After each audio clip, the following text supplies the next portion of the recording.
I worked my butt off, right? You worked in practice, you prepared your butt off, whatever, with the expectation that you step on that field, you're going to win. And so to me, winning was always, yeah, I met expectation, of course. Like we did what we're supposed to do. We checked the box. Now we need to move on to the next one. Losing was missed expectation, right? Missed expectations, it suck. Welcome to Culture at Work, where we explore what it takes to build great workplace culture in an ever-changing world. I'm your host, Tim Carroll. And on today's episode, we have Christian Ponder. Christian is a first-round draft pick for the Minnesota Vikings, leader in the locker room, and now a voice on leadership, resilience, and life after football. Get ready for a great conversation. Whether you're into sports or not, you're going to love it. Let's get after it. Christian, thank you so much for joining us today on the podcast. This is an interesting conversation I've been looking forward to just because, I'm a little bit of a football nerd, and I've always had this idea about culture, sports teams, college athlete. I was a college athlete, so I know a little bit about it, but where you're coming from, completely different level. So I'm excited to just dive in with you today. Excited to talk some of the things I've learned, but excited to learn from you as the culture expert. Yeah, excited to be on. Awesome. Well, hey, going to start the way we always do. I have one question I ask everybody all the time, and that is, how do you define culture? It's a good question. I feel like I'm going to be judged because you probably have a great definition for culture. I think it's just how we work, right? It's how we work together. We're obviously specific in sports and how we show up as teammates for each other and towards one collective goal that we're all trying to pursue in terms of winning on the field. And there's a bunch of ways to do that. And I think just defining and building the values and the behaviors and how we interact together towards that common goal. And obviously I think that translates directly into sports or sorry, in the business world or as families and yeah, that'd be my definition. I don't know if that's good or bad, but yeah. Fantastic. No bad. There's no bad answer. Yeah. But I do like how we show up for each other. And I think that's a kind of a different angle, and one that I think is, especially from your background in the NFL and all that, showing up for each other is an important thing. But let's dive into the locker room a little bit and go back just a couple of years to when you were playing. It wasn't that long. It's been a decade now. It's a 10-year. 2016 is that 2026. Oh yeah. I guess as you get older, a decade's no longer. That's right. Well, the decade is absolutely short for me. Yeah. What does a healthy locker room actually feel like? Like, what does it feel like when you're on a team, in the locker room, the cameras are off? What does that feel like to have a healthy locker room? Yeah, it's a great question. It is interesting. I think when you talk to a lot of athletes about, hey, what do you miss most when you're done playing? One of the most common answers, if not the most common answer, and probably is the most common answer, is they miss the locker room. And I think the reasons for that is it really is this like unadulterated, as much as I hate this term, it is a safe space, right? It is this place where these guys or women, obviously, I was on men's teams, and it was a place where we could come together and be our true selves. It felt like a place of, no judgment. We all knew that we had each other's backs. There was a lot of trust that what was said in the locker room doesn't leave the locker room. And, you're just you're with your guys, that you have such strong relationships with. And that's a hard place to replicate, because I don't think there's a lot of places where you can feel that same security and that sense of what happens here stays here. And I think that's why a lot of guys miss that, because there isn't really another place to replicate that. But it's all comes from buy-in. It all comes from, like, look, when you're on a team in football or for any other sport, but football in particular, because that's my experience, it's like the things that you go through day in and day out in off-season workouts and training camp and games. It's like you build such strong bonds with each other that, again, you have so much trust that is the space, the physical space, or even, outside of the locker room. Like, those are your guys that you fully trust and depend on. And it's a place where you can fully be your authentic self. We'll be right back after these messages. Is your team overloaded? Avanto helps teams save time and money by using AI to handle daily work, from order management and AP processing to task handling, without adding headcount. It works inside the tools you already use, with no new dashboards to manage. Go to goavanto.com to see how we can run your daily operations. Every space tells a story, shaped by sound, light, and the way people feel inside it. At Mars, we believe architecture should perform as beautifully as it looks. Our interior wall systems are designed to provide acoustic support, refined aesthetics, and enduring quality, so people can focus, collaborate, and connect without distraction. Precision engineered glass, solid partitions create calm, clarity, and flexibility, allowing spaces to evolve while maintaining design integrity. From workplaces to healthcare and education, Mars helps shape environments that truly support the people who use them, today and into the future. Mars, performance you feel, design that lasts. Did you ever find anybody, and name names if you would like, of people that didn't have that trust, that broke? I'm just kidding, don't name names. Yeah. Broke that trust. Was there ever an instance where people broke that trust, like brought phone? I'm assuming you don't want phones in the Yeah. locker room. You don't want people Yeah. recording the stuff No that's recording. Yeah. I mean, look, sometimes, right, there'd be things that like, stuff that was said there suddenly made it out, right? Like if there was relationships involved or, yeah. like, and that, if you want to see yourself on the outside looking in, as a teammate, if you broke that trust, it was hard to earn that back. And this is again the good thing about those situations. Like, God, when you're that close, like guys aren't afraid to call each other out either. I think we all know trust is really hard to build. It's very easy to destroy. And if those opportunities, guys saying something, well, whatever, someone reporting something to a coach, whatever it is, for going or for worse, right? Like if you lost that trust, it was hard to earn that back. So quick story. I am a proud Gonzaga alumni. I was at the game not too long ago here in Nashville against Kentucky. And for any Kentucky fans out there listening, so sorry that they just took a beating by Gonzaga. But it's funny. I was at the bar with a very depressed Kentucky fan, and he already had heard from a buddy of his that was in the media that there was, whether this is true or not, I don't know, but that there was a fight that broke out in the locker room before the game, that somebody had gotten together with somebody else's, a teammate's girl, and it had already gotten out. Yeah, If geez. that's true, I was hearing about it in the middle of the game at the bar. Yeah, And crazy. I would say that probably is breaking Not trust. good. Yeah, that's probably not an ideal situation, and especially if news broker for a game, in terms of like someone finding out. Yeah, that's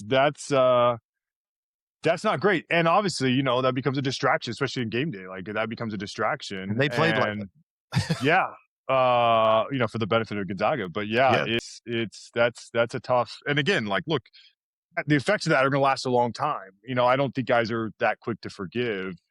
So it's a tough situation. All right. So something that's always been very interesting to me. Okay, so you came out and were with the Vikings, but you went and played with the Broncos and the Finners, and so it's the quarterbacks, and I'm specifically talking about quarterbacks because, quite frankly, in my belief, as somebody who's just watched football my whole life, they're driving the culture. They're the leader. I could be wrong, but it may be the coach or the combination, but I think the quarterback is going to carry the tone of that. And you go into a new team. How do you establish that trust immediately? Because I feel like you got to have it like day one. If you're the starter and you've got to have, how do you build that trust immediately before you've really earned it? Yeah, I don't know if you can, right? Like I think I always say leadership is earned, it's not given. I think, going back to the Bill Belichick quote, like do your job. Like number Yeah. one, you earn trust by doing your job. And especially in sports where for the most part it's purely a meritocracy, but to do your job well, and that's how you earn respect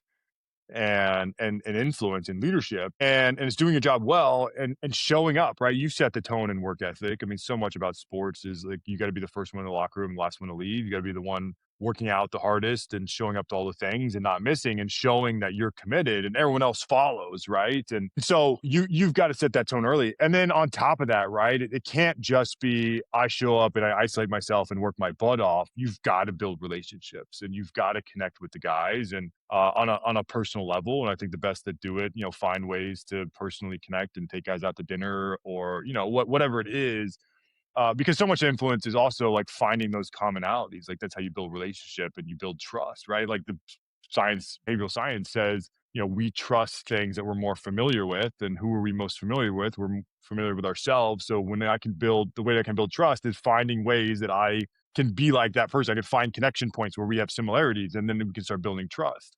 And so I think it's mainly those two things. You got to work your butt off. Like leadership influence is earned through your work ethic and your performance, and then you got to build relationships and get to know each other on personal levels and find those commonalities and those connection points. I've heard that, tried to live that first one in, last one out kind of mentality. I've also run into a lot of other people that feel that way, and so we're all competing to be the first one in Yeah, and yeah, just hanging out until way into the evening because you want to be the last one gone. And I uh, know. Oh, yeah, oh, yeah. Well, it gets especially in the quarterback locker room. Like I yeah, remember one team I was competing for a job. It was like we would always try to be like, especially in the morning, like the first one to get there. So it was like it became like 5:45, 5:40, 5:37, 5:35. It's like incrementally, like, 2-minute increments of like who's going to be there first. And then at some point, it's like, all right, we don't need to be here at 3:30 in the morning. But I think, it's for everyone else to see, and at some point, right, that becomes detrimental to other things, right? I can't be at the facility at 8 p.m. I'm never gonna see my kids. Like, so at some point it's got to fit in some sort of rational box. But yeah. so what obviously we learn more from our mistakes than we do from the wins. What Mm, mistakes as it related to building trust did you make early in your career or that you saw early in your yeah. career? Yeah, I mean, look, plenty of mistakes. I think as a rookie going to the NFL as a first round draft pick, I had a lot of expectations and pressure. And I don't know if I set the tone early on. What I did. It was weird, but I got drafted. We had a lockout year, and so typically you go in and you have all these spring practices. They call them OTAs, organized team Yep. activities, and those are times where you get your playbook and you start to learn the obviously your teammates, but also the game plan and the playbook and all these things and how you practice and the facility and where you're going to live. We didn't get any of that, and so, I think they felt the pressure of like, oh, we should go get. There was no veteran kind of quarterback presence on the team when they drafted me. So lockout ends like a week before we're supposed to have training camp. They go sign Donovan McNabb, and I think because of that, I almost took this laissez-faire attitude of like, all right, well, Donovan's going to be the starter, so I'm just going to sit back and yeah, learn But from you were him. 12th round. I mean, you were 12th pick of overall pick of the draft, right? Yeah, I was, but it was like, look, Donovan obviously had a tremendous career, and they brought him in to be the starter. So it was like, all right, I'll let him do his thing. And I think that was a mistake. I think it was a mistake to almost take the posture of, I'm not the guy, and so I'm not necessarily going to try to be. And I necessarily not necessarily was a vocal leader. I think I was a mistake also in college. Like I was not that vocal. I was definitely more lead by example than I was vocal. And I think at some point you've gotta break out of that shell, especially, in sports or especially as a quarterback. I think that's secondary to obviously by action. And so I think I could have been more vocal throughout my career as well. But I think specifically like being a little bit more laissez-faire early on, not setting the tone that I am. They drafted me to be the leader of this team. Um, and I just think about like, look, I think I had a 6-year NFL career. I'm definitely proud of that. I think all of us as athletes and people in business, I think more about the mistakes that I made or the things that I didn't do. And yeah, I think about, shoot, I could have worked harder. I could have done more stuff in the off season. I could have spent more time in the film room. So I think there's plenty of things that I wish I would have done differently to have a better career, have better influence on my teammates and, win more football games ultimately. Do you think things are different? I think 12th pick overall, my first thought, and I can't remember offhand where Jackson Dart ended up, but probably not too far off of there. And I think that the thought overwhelmingly was he's been drafted to be the starter. Do you think that's changed that mentality? Was it different 10 years ago, or actually longer, Yeah. when you got drafted? Was that kind of different? Uh, I That's was the natural thought, a 12th overall pick is gonna be the starter. Yeah, we were in this transitional period. I think like leading up to right around that time, it was like, look, you draft a guy like Aaron Rodgers, right? You draft a guy who sits behind kind of a veteran guy for a year or two, and then you draft him to become the starter. I was in the midst of some of those. Some guys were starting from day one, and some guys weren't. And so now I think it is you draft a guy to be a day one starter, and Is that now too, fair? like, look, I think it's yes because that's what it is now, right? Now I think what's hard is like, look, you have a short leash, and you basically have 2 years to prove yourself. I think we're kind of seeing that right now with JJ McCarthy. Like, look, he really didn't get, Right, his rookie year really didn't count. He was injured, he didn't play. I really think right. this past year was actually what his rookie year should be looked at as kind of his rookie year. Like he has this next year to prove himself, and if he doesn't play well, they're going to move on. They're going to draft someone else. He's going to be, moving on to a different team in a year. And so the leash is short now. So you have such a short amount of time to prove yourself, which makes that pressure go way up. And I think the statistic was, I think it was like, maybe it was 2016, 2017. There was basically, it was like a decade of quarterbacks who were drafted first round, and it was maybe 25 guys. And, it was like from what, maybe it was 28 to 2008 to 2017. It was like, it was 20, 22 guys were drafted first round as a quarterback. It was like only two of them were still on the team that they were drafted by. And because I think you have a short leash, you have so much pressure, you have to prepare to make that call. And it was like Andrew Luck was the one of the guys, and Stafford, who was still with the Lions. Like those were the two guys that were still on those teams. And obviously Andrew retired and Matt's now on a different team. But it is, look, you have a very short amount of time to prove yourself. And if you don't, then you're going to be gone. But then you see other guys. Look, Sam Darnold just won like And he he's a was the Super Bowl first champion. of his class, and they are all studs. And he's been on he went the Jets to Carolina to San Francisco to Seattle, or to Minnesota to Seattle. So like five teams. And finally, look, he found a team where he fit in that culture. He found a team that so great, fit who he was. And what a tremendous story. Yeah. We saw Matt, obviously Stafford, leave the Lions and do that in LA. And so it's but yeah, it's a different game now. The expectations are so different for first round quarterback. Okay. We're going to break away for just a quick message, and we'll be right back after this. At Working Spaces, we do much more than just sell furniture. We immerse ourselves in the culture of each and every client, and then create spaces that inspire. Inspire creativity, inspire productivity, and inspire connectivity. So if you're looking to create an office space that inspires your employees to want to come back to the office, collaborate face-to-face, and do their best work every day, contact Working Spaces. Working Spaces, the innovative leader in office furniture and design since 1999. Now in 6 markets nationwide. Let's get back to culture at work. Just because we're having this conversation, and I'm going to take just one quick side note question to you that has more to do with football than culture. What makes that quarterback good? I have an opinion as somebody who doesn't do it, that it's the processing speed, right? It's not a lot of athletes come out, but how quickly can you process things? That computer in your brain, that's the difference maker, I think. What's your thought? What is it that's making some of these guys better than others? So I think playing quarterback comes out of two things. It's number one, decision making. I think that's a priority. Number two is accuracy. So I think when it comes to being able to process things quickly, that leads to better decisions. I also think what leads to better decisions, I think the guys that have stood out, Patrick Mahomes, Josh Allen, like the moment never looks too big for them. They always look like they are it could be games on the line in the Super Bowl, it's 4th and 2. If they don't make this play, season's over. They look the same as if it's 1st and 10 in the second game of the year against the worst team in the league. And so I think because they're able to act that way, like that leads to better decisions. The moment's never big. The anxiety's not ramping up. Like they're able to just make sound decisions in the moment as if it's any other play. And then obviously the accurate side, look, you've obviously got to throw the ball where it needs to be. Right. And so I think those two things to me are what make a quarterback. Now, I think if you think about the NFL, like everyone probably has that bare minimum threshold of accuracy. So I think it really comes down to decision making. I don't know. Yeah.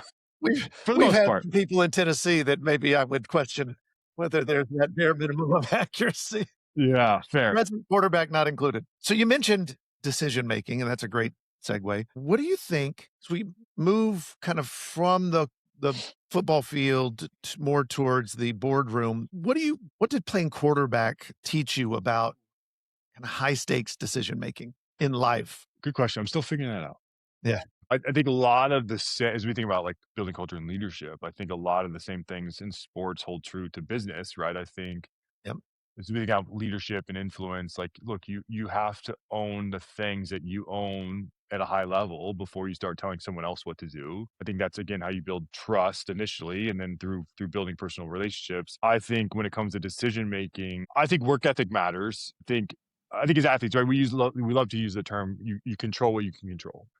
A lot of things that you can control, we talk about like your work ethic and your attitude, or your preparation and your attitude. So I think when it comes to decision making, how hard can I work my butt off to figure out as much, do as much due diligence as I can to help me make the right decision? How do I have great teammates around me that can help, that I can lean on to help make the right decision, so that that batting average can be high, like, look, we're not going to make every decision. We're not going to bat 1,000. We're going to have some losses. And I think when those do happen, I think this is the difference between in sports and in business. Losing is inevitable, which is why it bothers me. I have 3 kids. Some sports we don't keep score, like, which learning is a great learning, or losing is a great learning opportunity. Someone explained to me the Yeah, difference between failing and losing is failing to learn from a loss. that's right. And so when those decisions that don't go well or go in our favor, how do I learn from these things so that I can not do that again? I mean, one of my favorite, when we hire, one of my favorite questions is, do you more love to win or hate to lose? And my theory in life is right now, and hopefully someone who I eventually maybe hired is not listening to this and just going to cheat, is I will only have people that say, I hate to lose. Like, for me personally, like, I worked my butt off, right? You worked in practice, you prepared your butt off, whatever, with the expectation that you step on that field, you're going to win. And so to me, winning was always, yeah, I met expectation, of course. Like, we did what we're supposed to do. We checked the box. Now we need to move on to the next one. Losing was missed expectation, right? And missed expectations, it suck. And I think the best, like, I think we always point the finger at us. Like, what did I do wrong that led to this outcome?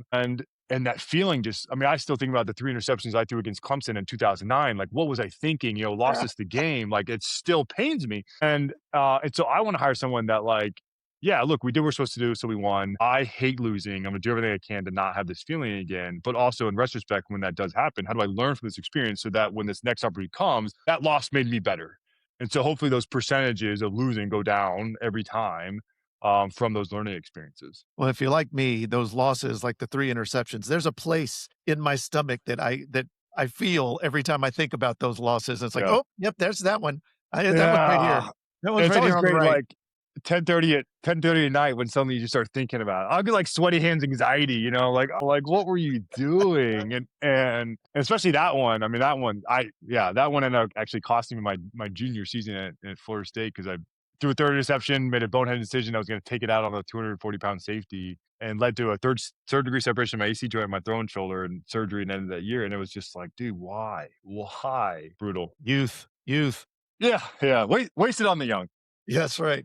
So, yeah, about decision making, and I don't know if this translates back into football, but in I always talk about in decision making in corporate America, I've always been taught that if you if you have a strategy, if you have a reason, you're intentional about a decision that you make, it may be the wrong decision, but you're not wrong. You can Yeah. always pivot, right? Mm. It's the decisions that you make with no thought and that just those are the ones that are difficult to Yeah. recover from. And so I've always thought that's what you got to do. If you're going to make a decision, have a strategy and an intention behind it and pivot quickly if it's wrong. I don't know if that really applies to playing quarterback because if you make Yeah. a well intentioned mistake, you just threw a pick six. So Yeah. Yeah. No, it's true. But hopefully I can have an expectation to my or act and, a logical explanation to my coach on, like, why I threw that right, one, and maybe that's that'll true. alleviate some of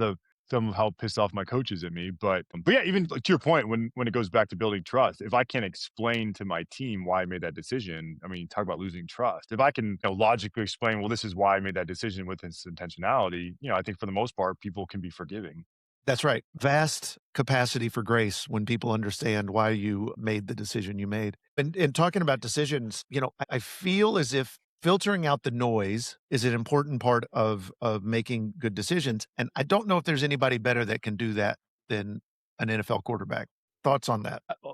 I don't know. Defend Look, or I deny? I yeah, I don't I think if you can, yes, look, I think in terms of being bombarded with the most noise, outside of probably being like the president of the United States, like, yeah, there's a lot of people that have a lot of public opinions on your Right. performance and how you're doing your job. And now in the medium of social media and 24/7 news cycles and, whole channels dedicated to sports and your sport in particular, again, there's just a lot to be said. And so if you open yourself up to hearing those things, yeah, you've got to figure out a way to be effective in blocking the noise, or you just basically try to mute it and not explore it. But yeah, like, look, you part of that job today is you have to be able to handle that. And I don't. I, I could probably think back. There are times where I didn't handle it. I mean, I allowed the noise to influence me, and especially like going back to the mistake I made in the Clemson game and messed up my shoulder my junior year. Like I never felt like I threw the football team after that because it was my throwing shoulder. And then you start having your own internal noise about like you're not Right. as good as you once were. And then you start putting the outside noise on top of that, and the pressure builds and builds, and you deal with all these high expectations, and that becomes really hard to deal with. And so I think it is, as a quarterback, yeah, I think that is one of those aspects that's inherent to it, and you're gonna have to deal with it and you have to do it well. Otherwise you're gonna have a hard time doing your job well. Well, that brings up confidence. And so how do you protect that confidence when your performance dips publicly? Work ethic, Yeah. I you I mean, I gotta always get hear I you think have a short memory. Is that even possible? yeah, no, I think I think you've got to use the noise as motivation, right? You got to Yeah. use, and this I just had this conversation with my 11-year-old daughter. She's playing basketball and her team is not very good. You have the option after a loss, a fork in the road. You can use it as discouragement and lose motivation, or you can use it as fuel to get back and work harder. I think when you can sense your confidence dip. To me, the only way to build confidence is through preparation, and then through that preparation, it has to lead to better performance, and that's how you start to build your confidence back. So I think when your confidence dips and publicly, and you hear a lot of noise, the only thing you could do is how do I block that noise? How do I get back? Watch enough film, if I'm fundamentally wrong, how to invest in the fundamentals, the things that I need to improve upon. That's why having a great coach is really important. And the only way external noise to me, a positive external noise, that cannot be your source of encouragement or your source of confidence. I think it has to come internal. It has to come through preparation and building that belief in yourself and then going out and doing it. Yeah. Yeah, I mean, it's you I've been thinking of this in terms of negative noise, but you're right. Positive noise can be just Mm. as distracting and It get you can. on the wrong path. It also can be worse, right? Because it can lead Yeah. to complacency, Yeah. and I think, if you're not getting better, you're getting worse, and so I think complacency is a wrong place to be too, and then again, talk about building trust. People can see you're complacent, like, that's hard to hide, and you're start losing trust and that influence, and I think, yeah, both can be detrimental. So you have an organization that you started called The Post, and it's really aimed at college athletes, professional athletes that are making the transition into the corporate world and the things that they bring to the table. And obviously, some camaraderie and networking and iron sharpening iron and getting better. But your contention, mine as well, and I do believe this, that athletes bring something different to the table, to the boardroom. So what mindset do professional athletes carry that most executives lack? Is this gonna get me in And you're trouble to say is this gonna this get is me in trouble recorded, to say so? so this is gonna Yeah, I think athletes are trained in a meritocracy, and everything is about showing up to perform, but also showing up to perform under the umbrella about like it's the team first, right? That like I show up to perform. Obviously, I get the benefits of a good performance, but it's the team that really benefits. It's about me showing up for my team. And so I think in order to do that, right, you build the work ethic to prepare, you have accountability, you have humility. It's a team first mentality. And the inherent part of sports is the up and down nature of sports, right? There are wins and there are losses. And this perseverance mentality, the grit, the how do I keep learning from the things that I didn't do well to make me better in the future, the goal orientation, and the communication, right? Like we all have to be on the same page. But also, it's like at the end of the day, again, it's about a win. So like there's actually I've got to know this professor. His name's David Hollander. He's at NYU, and he runs a humanities class about how basketball can save the world. And his whole premise is if society or corporations act like a basketball team, where obviously in terms of sports we work hard, we prepare. We're on the court. We all have these roles to play, but in the midst of chaos, maybe some of those roles are a bit fluid. And at the end of the day, it's just about we got to win. And I think that's the athlete mentality. Like, look, if the floors need to get swept because it's a mess in here, like so I'll sweep the floors. Like I think it's we do whatever it takes for the betterment of the team with the ultimate goal that we're going to win and succeed. And however we need to do that, like we're going to get it done. And I think that's just a different mentality. Like especially in today's society, I think so much of society we see the biggest companies, it's about convenience and comfort. And I think as athletes, we know you think about like, look, when we lift, when we work out with weights, right? You tear down the muscle for it to come stronger. Like we get better through adversity. We get better through doing the hard thing. And now society, like whether we're parents or whatever, it's like we are averse to doing the hard thing. I always bring this example up. We don't even go through McDonald's fast food, right? That was the ultimate convenience. We don't even go through the drive-through McDonald's anymore. We get McDonald's DoorDash to our doorstep because we are so That's right. convenienced and lazy. And I think as athletes, we have discomfort in that. I think we have tension when we feel lazy. I think we have tension when we feel comfortable. And I think that leads to look, this constant growth mindset. How do I can't be static if I'm not getting better, I'm getting worse. How do I keep getting better? And how do I get my team to be better? Because I think we also understand we're only good as our weakest link. We have to elevate everyone else around us so we can all keep improving together. That was a very long-winded answer. But I think it's a culmination of things. I believe, I mean, given two individuals, one of them was a high performing member of a sports team, college athlete, I would say, and above. I'm taking that person because I think they have just a different gear. And in a world where we're all looking mostly, I think we're in a team environment in corporate America today. Everybody talks about the team, bringing people that are good locker guys, right? Yeah. Yeah. I mean, that's Yeah. an important thing. Yeah, for sure. One that's yeah, and good locker guys, like that's building culture, and that's to your point. I think we all obviously culture starts at the top, but we all have a part in playing in building that culture. And it's a team game, and I think business is a team game. You can't do it as an individual, and you have to build the right culture to get the team bought in to show up for each other. So I have a shameless plug real quick is I have a new book coming out called Workplace, and it's all about Look at you, Tim, writing books now. hey, come on now. I got to get on the train here. And it's about reclaiming in-person work in a Hmm, remote obsessed world. And it's all about kind of presence leadership and we are better together and yeah. the best parts of work happen when we're together. So, do you think a couple of things as we close out here that culture can truly be built without proximity? And in that way, do you really think in an NFL locker room that physical presence and cohesion go hand in hand? Great question. If we thought about it, I think this is an obvious answer. If we took two NFL teams and we said one NFL team, you're not allowed to practice together on a field. You all are going to be virtually participating in practice, and you're all going to do your own thing separately. And that's the only thing you could do, and then they could show up on game day and play. Do we think that team would have a chance against a team that was in a practice field in a locker room every day together? Zero chance that That's team right. would play well. Is it ever the most talented team that wins? It's the team that plays the best together, right? Yeah. And I think talent feeds into each other. And I look, some of the things I brought up before in building culture and leadership and influence. How are you supposed to build trust? How are you supposed to build close relationships when you never actually see each other, except through Zoom? And just even think about like the difference of like an organic conversation in an office and then like, hey, I got something to talk about. Can we schedule a Zoom in 30, 40, 40 minutes, 5 minutes? Like it's just a completely different dynamic. Complete. Now, do I think can we build culture in person and then sometimes we work remote and like can there be a hybrid model? Sure. Is that still going to be as effective of every day we're together? No, like it's not. And so, I think that's why like companies are realizing that and starting to have this call back to the office. I think it's incredibly difficult. I think, this whole remote work was a necessity because obviously what happened in 2020, there's a lot of people that don't want to go back to the office and are going to refuse to do it. And I don't think that means you need to accommodate those people. I think it's like, look, you show up or you don't. And if you don't, then you don't have a job. You're not our people.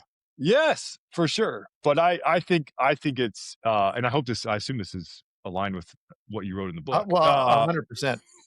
I mean, really, but at this yeah, point, nobody needs to buy the book. They can just listen to this and it'll tell them everything. but again, like I think if you thought about it in sports terms, and there was one team that never practiced together and they did their own thing individually or remotely and on Zoom and they talked about plays, whatever, and there's a group that's there every day, I think. And that's obviously not a perfect analogy, but I think, yeah, look, I think it's an obvious answer. I do too. You can get even more out of the book, and it comes out April 21st. Great. Anyway, Christian, thank you so much, man, for agreeing to do this. Appreciate it. I know you're a busy man, and it's just been a pleasure to talk to you and just pick your brain a little bit about behind the scenes of what happens in an NFL locker room. So thank you so much. I appreciate it. Thank you, Tim. Thanks for having me. This was fun.